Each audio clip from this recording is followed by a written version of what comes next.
Happy Sunday. Here is the Social Security roundup for the past week. This would be the week of Monday, July 8th through Saturday, July 13th. Okay. And of course, on Sunday the 7th, we did, the prior week's roundup. So let's go on to Monday. This was, for anyone who missed it, kind of an explanation of why you shouldn't get hung up with whether you meet a listing or not. I hear it all the time. People are very set on they must meet a listing for Social Security Disability or SSI, and you really don't. Most people don't that win. So there's good reasons for it. So take a listen, and hopefully it will relieve you if you had any stress about whether you needed to meet a listing in order to prevail. Okay, that was Monday the 8th. Tuesday the 9th. Oh yeah, this was just a rundown as a request from a viewer.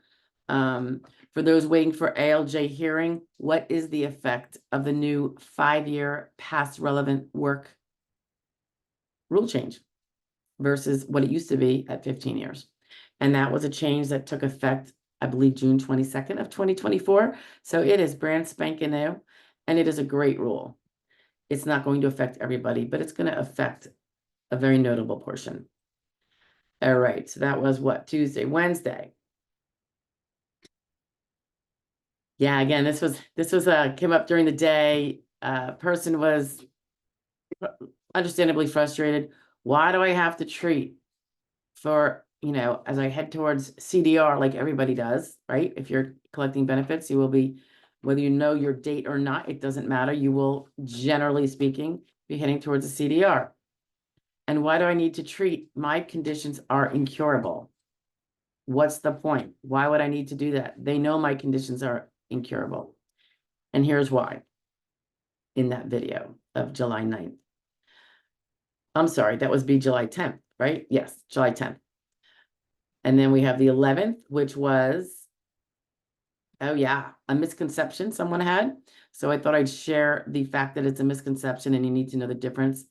When it comes to trial work period, if you're someone who is either working while your case is pending or it is after you've already prevailed, there is no grace period attached to the trial work period.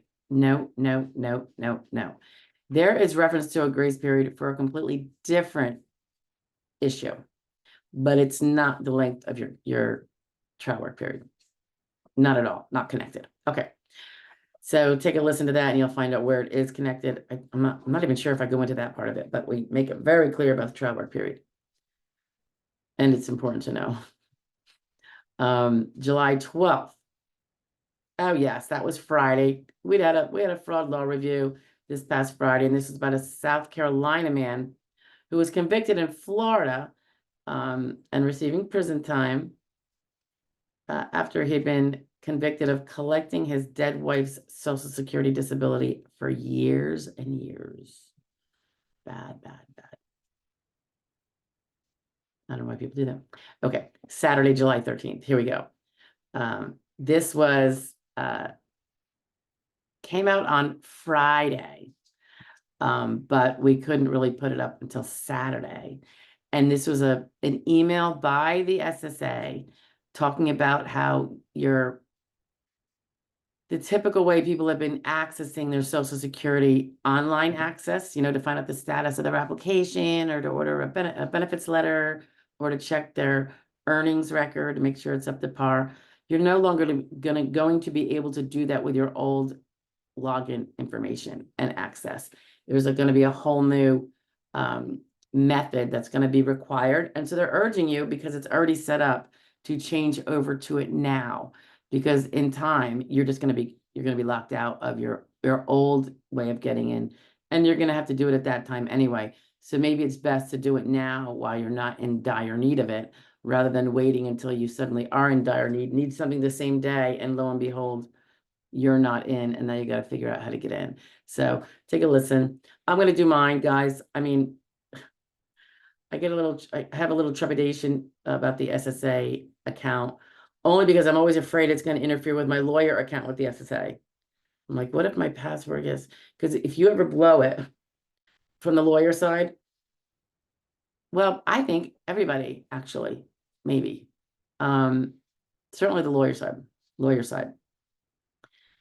We have to wait for a new PIN to arrive by US mail, not certified mail, not UPS, not FedEx. So hope it arrives here. They tell us 10 days. I don't even know if that's legit anymore. It might be longer. I can't even fathom not being able to get into my client's electronic files I'm working on for 10 days. I mean, try 12 hours, I had to start freaking. So as my eye goes nuts, I got something in my eye. Anyway, all right, that's it, guys. That's the Sunday roundup. Hopefully you're having a great weekend. Hopefully a wonderful Sunday, and I will catch you next week. I'll see you later. Bye now. Probably tomorrow. Bye.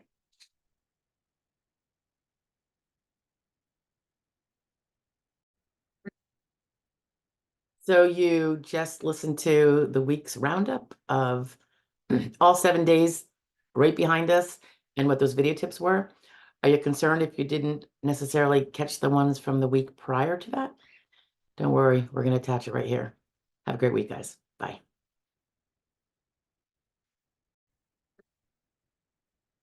Good morning. Happy Sunday, and hope you all had a great weekend. Still having it. This might be your part of your July 4th weekend if you took it after the actual day. But let's just go over what we went through last week in terms of video shares. Okay, so this is the week of Monday, July 1st to Saturday, July 6th. Okay. So on Monday, we talked about, oh yeah, busting a big old myth that some people have heard of and have not been corrected.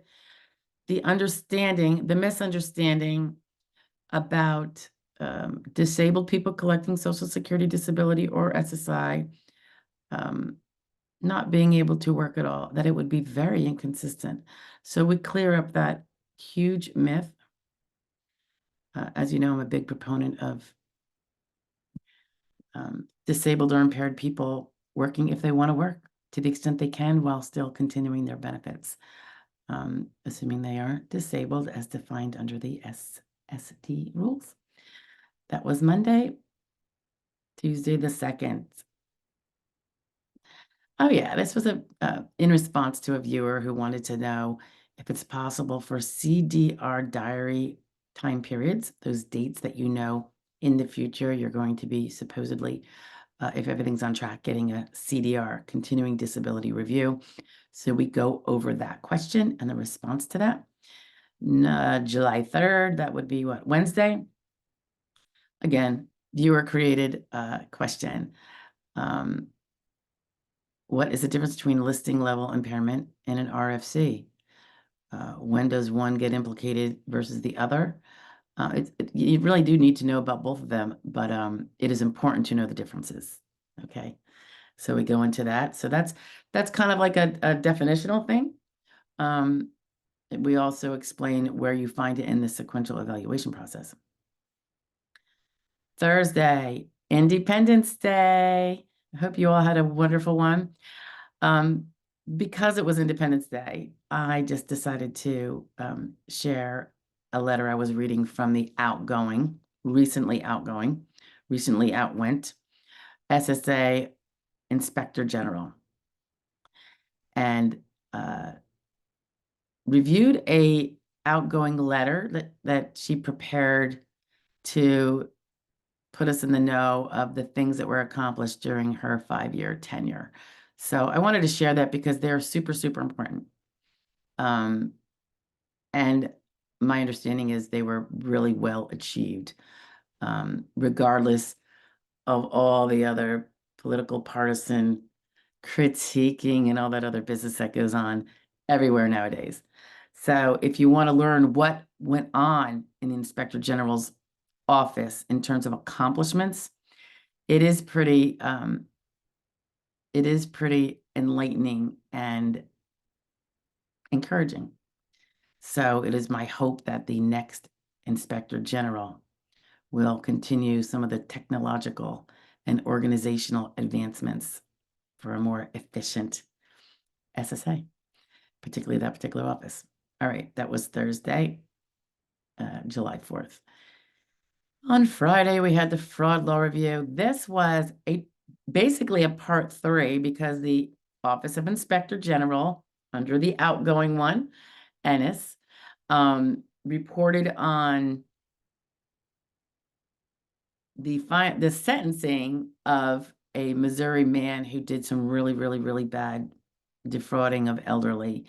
I mean, really bad for years and years and years. So that was Mr. Rivez. You've heard me not be able to say it multiple times as I reported. I think this is our 3rd video. But here you can find out what went down. There's a few other facts now known that were not known, so that's kind of interesting. That was July 5th for the fraud law review. And then Saturday the 6th, this was in response to a viewer, RFC. And what is it? I say it all the time. You probably hear it from many of my colleagues in their video shares. RFC, residual functional capacity, what is it? So we get into the definition.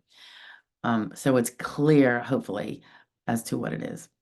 Okay, that was it for the week, guys. I hope you have a great new week coming up and enjoy the rest of your Sunday. I'll talk to you later.